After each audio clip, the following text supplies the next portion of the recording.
Metro ఉదయం news కి స్వాగతం. రేగొండ గ్రామ పంచాయతీ కార్యాలయంలో గ్రామ సభను ఘనంగా నిర్వహించారు. ఈ కార్యక్రమానికి ముఖ్య అతిథిగా భూపాలపల్లి ఎమ్మెల్యే గండ్ర సత్యనారాయణరావు హాజరయ్యి మాట్లాడుతూ తెలంగాణ రాష్ట్రంలో మహిళలు, విద్యార్థుల సంక్షేమం కోసం ప్రభుత్వం పలు సంక్షేమ పథకాలను అమలు చేస్తున్నదని తెలిపారు. సన్న బియ్యం పంపిణీ, ఇందిరమ్మ ఇల్లు, మహిళలకు చీరల పంపిణీ వంటి కార్యక్రమాలు ప్రజలకు నేరుగా ఉపయోగపడుతున్నాయని పేర్కొన్నారు. ఈ కార్యక్రమంలో collector Rahul Sharma, MPDO, MRO మరియు అధికారులు, గ్రామ sarpanch Varanasi Mounika, Anji, NSR Sampathrao, Bhupalpalli market chairman Gutoju Kishtaiah, ఉప సర్పంచ్, మండల నాయకులు, స్థానిక నాయకులు మరియు గ్రామ ప్రజలు పాల్గొన్నారు.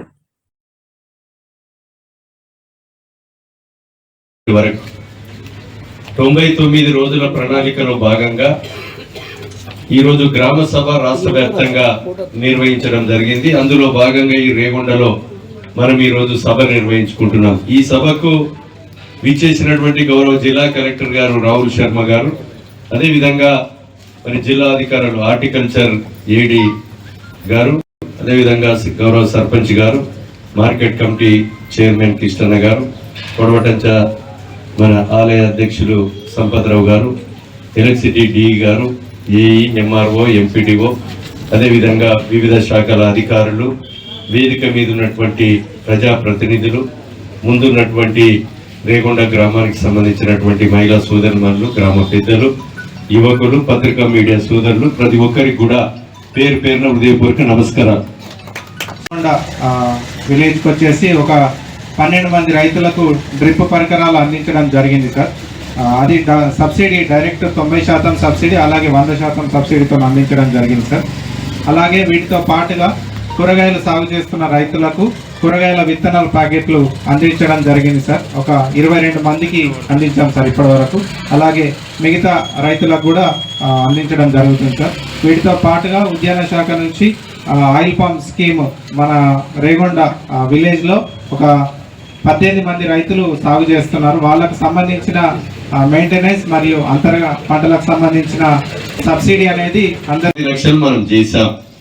ఆ 10 లక్షలలో కూడా ఆరోగ్యశ్రీ రాకపోతే మనం ఇంకా కూడా ఏదైతే మీరు డబ్బులు పెట్టుకొని బిల్లులు మాకు తెచ్చిస్తే రాష్ట్రంలో, భారతదేశంలో స్వతంత్రం వచ్చిన కాడ నుంచి ఎన్నడూ చేయలేని విధంగా 20,000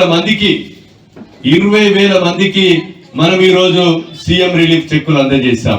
ఇంకా కూడా ఏదైతే డబ్బులు పెట్టుకోలేని స్థితి ఉండి ఆరోగ్యశీల రాకపోతే మీరు నిమ్స్ హాస్పిటల్ నుంచి ఎస్టిమేట్ తెచ్చి మాకు ఇస్తే 5 లక్షలు, 10 లక్షలు, 15 లక్షలు, 20 లక్షలు డబ్బుల కాగితం తెచ్చి 1400 మందికి ఈ నియోజకవర్గంలో ఆపరేషన్ చేయించాం.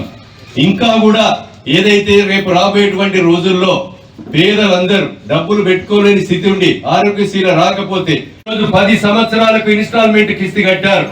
10 సంవత్సరాల తర్వాత ఇన్స్టాల్మెంట్ కట్టినా మనం కట్టకుండా వచ్చే ఆదాయంలో రిజర్వ్ బ్యాంక్ వాళ్ళు 1,93,000 కోట్లు మరి అసలు మితి కట్టి తీసుకున్న పథకాలను యథావిధిగా 1వ తారీఖు వచ్చే వరకు జీతాలను కొనసాగిస్తూ ఈ రోజు ప్రైమరీ హెల్త్ సెంటర్లు కానీ, కొత్త బస్ స్టాండ్లు కానీ, అదే విధంగా మౌలిక సదుపాయాలు కానీ, సీసీ రోడ్లు, డ్రైనేజ్ తో పాటు ఎంఆర్ఓ, ఎంపీడీఓ భవనాలు కానీ, అదే విధంగా ఇంకా నూతనంగా కొడవటంచ దేవాలయానికి లాంటి దేవాలయాల అభివృద్ధి కానీ అన్ని కూడా చేయడం ఈ ప్రభుత్వం లక్ష్యంగా పెట్టుకుంది.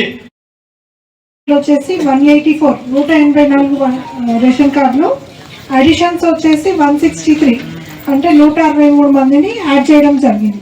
టోటల్ 249 పాస్బుక్ కొత్త రేషన్ కార్డులు ఇవ్వడం జరిగింది. రేగొండ గ్రామంలో 28 కొత్త పాస్బుక్లు మంజూరు చేయడం జరిగిందండి. కొత్త పట్టదారు పాస్బుక్లు ఇచ్చాము. రేగొండలో కళ్యాణ లక్ష్మి వచ్చేసి చెక్లు వచ్చేసి 305 మందికి, రేగొండ ప్రాపర్ ఈ మండలంలో 305 మందికి శాంక్షన్ జరగడం జరిగింది.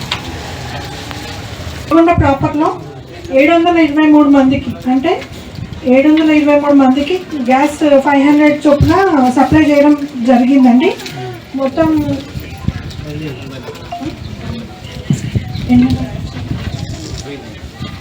సన్నవారికి బోనస్, చేయుత పెన్షన్లు, కళ్యాణ లక్ష్మి, ఇందిరా మహిళా శక్తి, వడ్డీ లేని రుణాలు, కొత్త రేషన్తో పాటు సార్ కొత్త పథకాల గురించి గవర్నమెంట్ అల్పాహార పథకం అని కొత్త పథకం ఇంట్రొడ్యూస్